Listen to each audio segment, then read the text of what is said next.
I am sure you are wondering about the performance for the Viewport for the MacBook Pro 14-inch M5. So basically this is the MacBook Pro 14-inch with 16GB of RAM and then the Apple M5. And then let's talk about the setup really quickly. In terms of the power, this machine is connected to the power. So basically here the power source is the power adapter, as you can see right here. In terms of a Blender, we are working with a Blender 5.0.0. Let's test the CPU first. Let's make sure that we are on the Apple M5. So instead of the GPU, we are just gonna use the Apple M5, the CPU. Let's see with the CPU how it would be. So let's go maybe rendered. It's a bit slow, as you can see right here, and it's not the fastest thing ever. Maybe with your NVIDIA graphic card you're gonna have a faster performance than that. Now again, keep in mind we are talking about the CPU, not the GPU yet. Here we can go to material overview. Material overview, really solid, on the spot, went right away. That is good. That's what we'd love to see. And then here in terms of solid, same thing. It went right away without any issues. And then lastly, which is just a waveform, waveform is a waveform. But let's go back to material preview. So as you can see, material preview working without any issues. This is with the CPU. Let's change to the GPU over here. And after we change to the GPU, we're going to go to preferences and then turn off the Apple M5. And then we're going to open Apple M5 GPU 10 cores. And then we're going to see how it's going to look like. So let's go to rendered. Boom. On the spot, really quick, very fast. It did not even hesitate. And again, that's because we are using the GPU. In terms of the material preview, it was on the spot as well, and that did not take any time. Now, what I want to do, let's change the camera right here. We are panning and moving around. Again, that's in material preview, and it's working without any issues. You can zoom in and you can zoom out as well without any issues. And I really do like that. Let's say we want to just focus on that one object and perhaps move that objects left and right.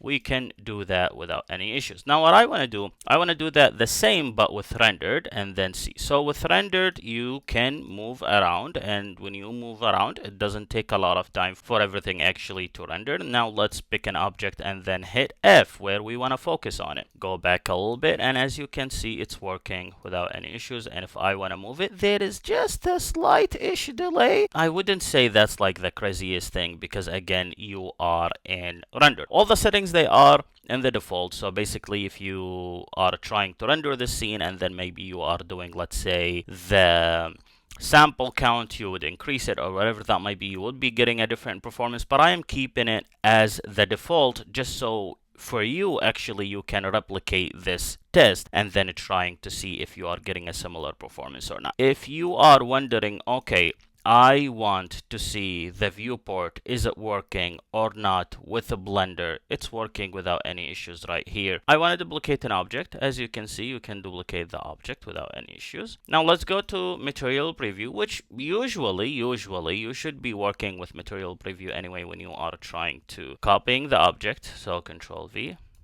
Control V, Control V, or Command V since we are talking about Mac. Everything is working as it should. That's actually cool. Let's go ahead and see that desk. Ooh, these are very fancy objects. Zab book. Okay, Zab book 100% recycled. That's nice. Why it's open here a little bit? I want to see it in rendered. Reminds me of the game Life is Strange. A lot of the objects in that game, they are similar looking in terms of the material and in terms of the graphic to this. So, well, not the graphic. I mean, the graphic is something else. But let's say the artist style is actually similar to this. So I do like how this is designed. Those are beautiful designs. I don't know whoever designed it, but they really did a good job. You know what? Let's see the waveframe. I want to see. I see. That's a very nice topology.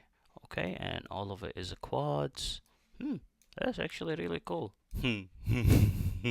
The reason I am laughing is because I remembered a comment from one of my professors when I was studying at Norman, and he was talking about my topology. So I just laughed a little bit because this topology is very clean. I used to not care about topology as much just because I'm like, I'm making it for a movie. He's like, yeah, even if you are making it for a movie, you do not want your movie to render forever. And I was like, who cares? It's my own art. And I used to be that stubborn, but not anymore. Let's go to rendered. Control D. There there you go, Control D, there you go, Control D, there you go, Control D, there you go. We are now in the video game Control, and there is some chairs that are flying, or maybe Silent Hill, the new game, who knows. Let's do two renders. We're gonna use the CPU first, and after that we're gonna use the GPU, and then we will see. So basically we're gonna render and then render image, and let's see how long it's taking. I don't think you can hear the noise from the laptop, but the fans are into full burst and they are audible. So I'm actually gonna bring the mic closer.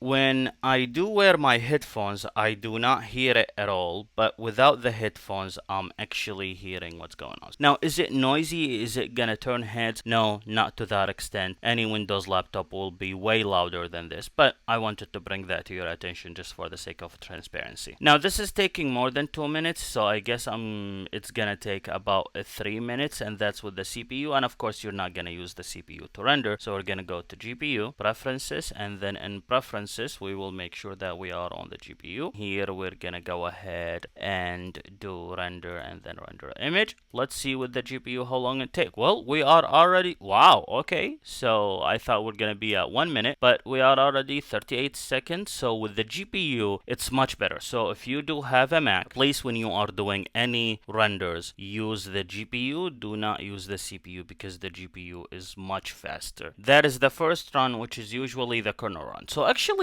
this is much better than the CPU performance. It only took 36 seconds, as you can see right here. And let's consider that's the kernel run. Let's go ahead and render it again. This time we should be getting a better number. With the GPU, the second time, we got 33 seconds. So the first time the kernel run took 38. This is taking 33. It's much faster after the kernel is built. Now you might say, well, since the GPU is very good, why we are not using the GPU and the CPU together? Well, my friend, I'm gonna show you right now why you should not do that. So right now I enabled the CPU, so we have the CPU and we have the GPU together, and we want to render using both. And now you would have an idea as to why you should not do that. First of all, we jumped into the 1 minute mark, as you can see by the time that was indicated right here. That's not what you want. You want something better than that. The GPU by itself, it does a performance that is much better than the GPU and the CPU combined, and also than the CPU by itself. The CPU by itself, it's the worst. GPU and CPU, it's like the second best. Best performance that you can get is using the GPU only. So right now we are sitting at 44 seconds, as you can see right here, and that is already worse than the GPU by itself. It's slower by about 28%, give or take. You already lost 28% of performance just by the fact that you are using the GPU and the CPU together, so you are leaving performance on the table. If there is any other projects that you want me to test, and if you want to see more of this, you know what to do, and I will see you soon.